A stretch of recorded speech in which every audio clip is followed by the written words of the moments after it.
Good evening. I'm Janet Chandler with the Cullman Tribune, and I'm here to read a bedtime story tonight. Tonight, I'd like to read from the Berenstain Bears Treat Others Kindly series. Tonight, I'm going to read Gossip Gang. Lizzie and Susie were Sister Bear's best friends. They liked doing all sorts of things together. They rode bikes and jumped ropes. They played soccer outside and video games inside.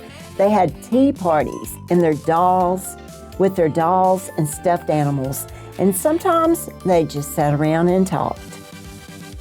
They talked about anything and everything.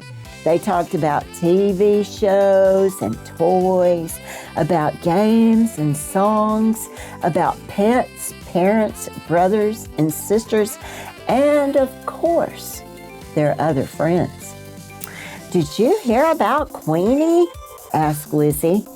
Queenie McBear was an older cub who was very popular. "I heard she has a big crush on Too Tall Grizzly, but he has a crush on Bonnie Brown." "Ooh," said the others. They were too young to have crushes yet, but they liked to talk about them. "Did you get a load of that new cub in school?" asked Susie. "His name is actually Teddy Bear." The others laughed. Susie had been a new cub not so long ago, but she didn't seem to remember that. "Well, I saw Anna Bruin the other day," said Sister, "and I think she has put on some weight. She looks sort of chubby." Lizzie and Susie giggled. The three friends talked for a little while longer, but soon it was dinner time. "See you," said Sister, heading home. She liked talking to Lizzie and Susie about other cubs.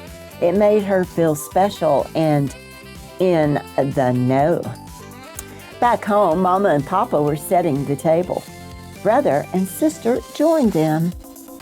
"Do you know what Herb the mailman told me?" Papa said to Mama as he laid the silverware. "I can't imagine," said Mama, busy putting out plates. "He said someone saw Mayor Honeypot throwing a banana peel out his car window. Imagine the mayor himself, a litter bug." "Now, Papa," said Mama, "you know that's just gossip. You shouldn't spread stories like that." Papa looked a little ashamed. "I guess you're right. Oh, it was just so interesting."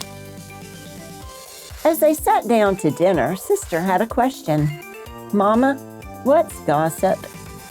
"Well," Mama began, "gossip is when we tell stories about others, especially stories that make them look bad. It's something we do to ourselves to make ourselves feel special. It can be very hurtful. As the Bible says, gossip separates close friends." "Oh," said Sister, worried. She thought maybe saying that Anna looked sort of chubby was gossip. She decided not to think about it anymore. The next day, Sister saw Lizzie and Susie walking ahead of her on the way to the playground. They were busy talking and didn't notice Sister coming up behind them. As Sister drew near, she overheard them talking about her. "Do you know what Anna told me about Sister?" began Lizzie. "No, what?" asked Susie eagerly. She saw Sister's spelling quiz when Teacher Jane was handing back the papers, and it was marked 60%. "Very poor," said Lizzie. "Wow," said Susie. When Sister heard that, she stopped short. In the first place, it wasn't true. Her quiz was marked 70%. Fair. That wasn't too good, but it wasn't as bad as all that. And in the second place, why were Lizzie and Susie gossiping about her? They were supposed to be her best friends. She felt so bad she hid behind a tree. until Lizzie and Susie were out of sight. As Sister came out from behind the tree, Brother Bear walked by. He was on his way to play catch with Cousin Fred. "What on earth?" he said. "Why are you hiding behind a tree?"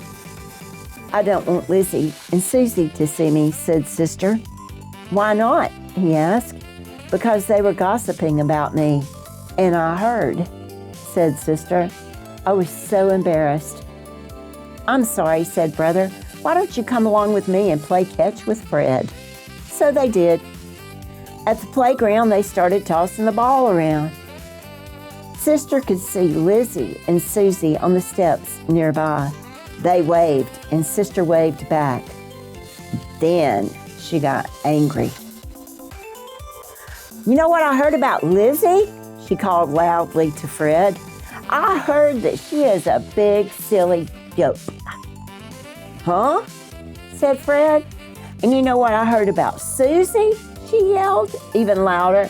"I heard that she is a funny-faced noodle brain." "Sister," said Brother. When Lizzie and Susie overheard Sister, they jumped off the swings and came charging over. "Why are you saying bad things about us?" they yelled. "We thought you were our best friend." "That's just what I thought," said Sister, "but I heard you gossiping about me on the way here." "Oh," said Lizzie. She hadn't thought about it that way. "I guess you're right. We were gossiping about you. I'm sorry." "Me too," said Susie. Sister got over being angry right away. After all, Lizzie and Susie were her best friends. "That's okay," she said. "Maybe it would be better if we just didn't gossip about anyone." Lizzie and Susie agreed. Gossip clearly was more trouble than it was worth. "As it says in the Bible," said Fred, who liked to memorize things, "the tongue also is a fire." "What's that supposed to mean?" said Sister. "Just that gossiping is like playing with fire," said Fred. "You can get burned." "I think a game of baseball would be a lot more fun than gossip," said Brother. "Yeah," said Sister, "let's play." "I'll bet me and Fred can beat the three of you put together," said Brother. "You're on," said Sister. "Play ball," called Fred. Sister and her friends won. After all, it was 3 against 2. I hope you have a good night and sweet dreams. And let's remember not to talk about one another. Good night.